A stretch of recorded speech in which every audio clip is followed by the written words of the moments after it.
इस वक्त की जो बड़ी खबर है वो है प्रधानमंत्री नरेंद्र मोदी ने थोड़ी देर पहले SCO शिखर सम्मेलन में हिस्सा लिया और उन्होंने कहा है कि बढ़ता हुआ कट्टरपंथ इस वक्त की सबसे बड़ी समस्या है और वो आर्थिक विकास में भी बड़ा रोड़ा है। उन्होंने जो मित्र देश हैं उनको आगाह भी किया है। SCO समिट में पीएम मोदी ने कहा कि बढ़ता हुआ कट्टरपंथ आर्थिक विकास में सबसे बड़ी बाधा है और इससे निपटने के लिए साझा रणनीति जरूरी है। पीएम मोदी ने कहा है कि SCO को इस बारे में सक्रिय कदम उठाने की जरूरत है। उन्होंने SCO समिट में कहा कि बढ़ता हुआ कट्टरपंथ जो है वो आर्थिक विकास की बाधा बन रहा है। उनका मानना है कि इस क्षेत्र की प्रमुख चुनौतियां शांति, सुरक्षा और विश्वास की कमी से जुड़ी हुई हैं और इन सारी चुनौतियों की जड़ है बढ़ता कट्टरवाद।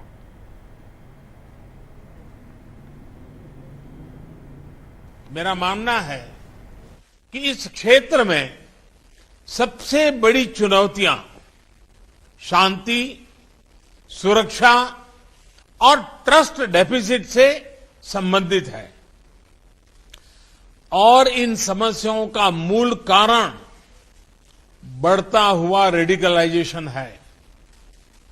अफगानिस्तान में हाल के घटनाक्रम ने इस चुनौती को और स्पष्ट कर दिया है। एक्सेलेंसी, रेडिकलाइजेशन और असुरक्षा के कारण इस क्षेत्र का विशाल आर्थिक पोटेंशियल भी अनटैप रह गया है।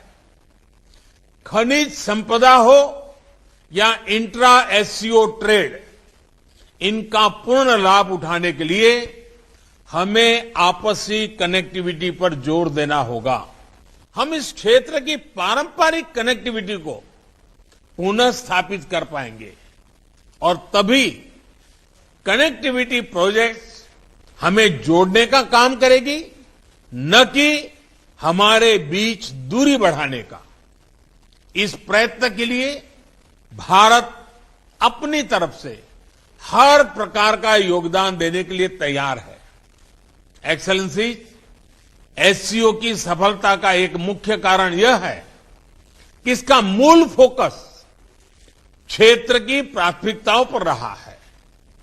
रेडिकलाइजेशन, कनेक्टिविटी और पीपल टू पीपल संबंधों पर मेरे सुझाव SCO की इसी भूमिका को और सबल बनाएंगे। और इस पर ज्यादा चर्चा के लिए आइए सीधा रुक करते हैं हमारी वरिष्ठ सहयोगी कादम्बिनी शर्मा का। कादम्बिनी, जब प्रधानमंत्री कट्टरवाद की, रेडिकलाइजेशन की बात कर रहे थे, उसके बाद उन्होंने अफगानिस्तान का मुद्दा तो उठाया ही, उस तरफ इशारा किया ही, लेकिन जब ट्रस्ट डेफिसिट की भी बात होती है तो किन और किसी और की तरफ भी इशारा हो सकता है? अफगानिस्तान तो अहम है ही। बिल्कुल, अफगानिस्तान का उन्होंने उदाहरण दिया और अफगानिस्तान को लेकर चिंताएं बिल्कुल वाजिब हैं। सुरक्षा की भी बात यहां पर इस SCO में हो रही है और अफगानिस्तान का इसलिए उन्होंने मेंशन किया है। लेकिन बाकी जो दो देश हैं, एक आपने देखा पाकिस्तान है, दूसरा चीन है, दोनों को बिना नाम लिए उन्होंने जरूर एक संदेश दे दिया है, क्योंकि जब टेरिटोरियल इंटीग्रिटी की बात करते हैं तो आपको समझना होगा कि चीन का जो बेल्ट एंड रोड इनिशिएटिव है वो कहीं ना कहीं उसकी बात आती है, POK से होकर गुजरता है और POK जो है वो भारत का हिस्सा है। तो ये लगातार भारत का स्टैंड है और इसीलिए उन्होंने टेरिटोरियल इंटीग्रिटी की बात की, क्योंकि अब इसमें अफगानिस्तान को भी लाए जाने की बात कहीं ना कहीं चल पड़ी है। तो एक तो वहां पर उन्होंने साफ साफ इशारा कर दिया कि टेरिटोरियल इंटीग्रिटी हर देश की यहां पर जरूरी है। चीन अंदर घुसकर बैठा है भारत के, वो भी एक इशारा साफ तौर पर उसकी तरफ भी है। दूसरी तरफ अगर आप देखें पाकिस्तान की, तो पाकिस्तान लगातार हमने देखा है किस तरह से वो बैक करता रहा है टेरर फोर्सेज और किस तरह से वहां पर से जो लोग हैं वो वहां पर अफगानिस्तान गए। आतंकी तंजीमें जो हैं वो अफगानिस्तान में भी एक्टिव हैं, उनमें से कई भारत के खिलाफ हैं। दूसरी तरफ वहां से सीधे तौर पर ट्रेड जो है वो पाकिस्तान ने फैसिलिटेट नहीं किया। आपको याद होगा कि पिछले सरकार में तालिबान के आने से पहले एक एयर कॉरिडोर का उद्घाटन हुआ था। वो इसलिए हुआ था क्योंकि जमीन के रास्ते अफगानिस्तान में सामान या ट्रेड नहीं जा पा रहा था भारत की तरफ से, क्योंकि उसको पाकिस्तान फैसिलिटेट नहीं कर रहा था।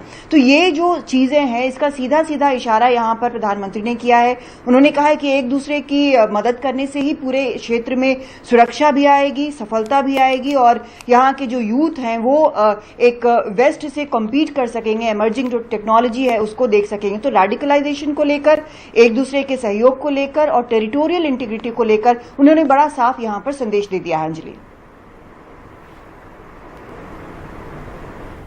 जी, और एक जो बड़ी बात है कि साथी देशों को साथ में लेकर सबसे बड़ा जो मुद्दा उठाने की कोशिश की गई है वो कट्टरपंथी उठाने की कोशिश की गई है भारत की तरफ से।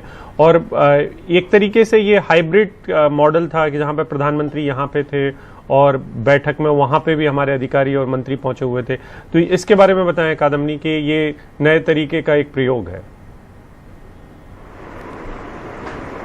जी बिल्कुल अभिषेक, और ये इस वक्त इनफैक्ट ये थोड़ी जरूरत भी है, ना सिर्फ प्रयोग बल्कि जरूरत भी। आपको याद होगा कि पिछली बार 2020 में पूरी तरह से ये वर्चुअल मोड था क्योंकि कहीं भी ट्रैवल नहीं हो रहा था, लेकिन अब धीरे धीरे यात्राएं शुरू हो गई हैं। हमें पता है कि पीएम जो है वो जाएंगे अभी अमेरिका, वहां पर क्वाड के लिए और यूएनजीए के लिए। तो वक्त भी वैसे थोड़ा सा कम था और यहाँ पर और बाकी भी एंगेजमेंट्स होती हैं, तो इसलिए शायद वहां पर नहीं गए, वर्चुअल मोड में किया।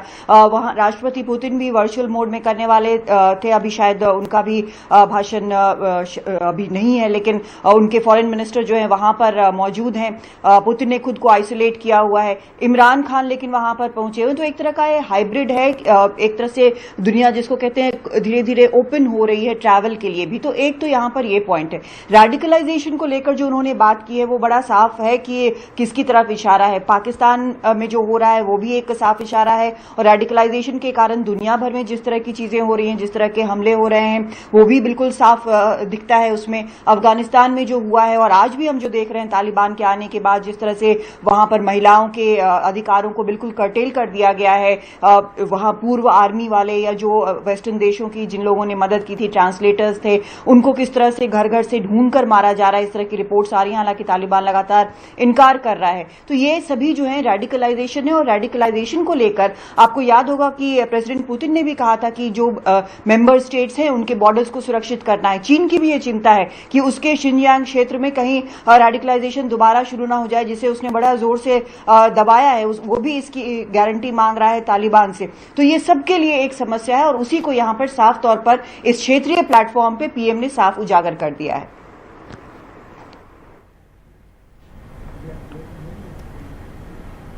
बहुत बहुत शुक्रिया कादम्बनी इस पूरी जानकारी के लिए।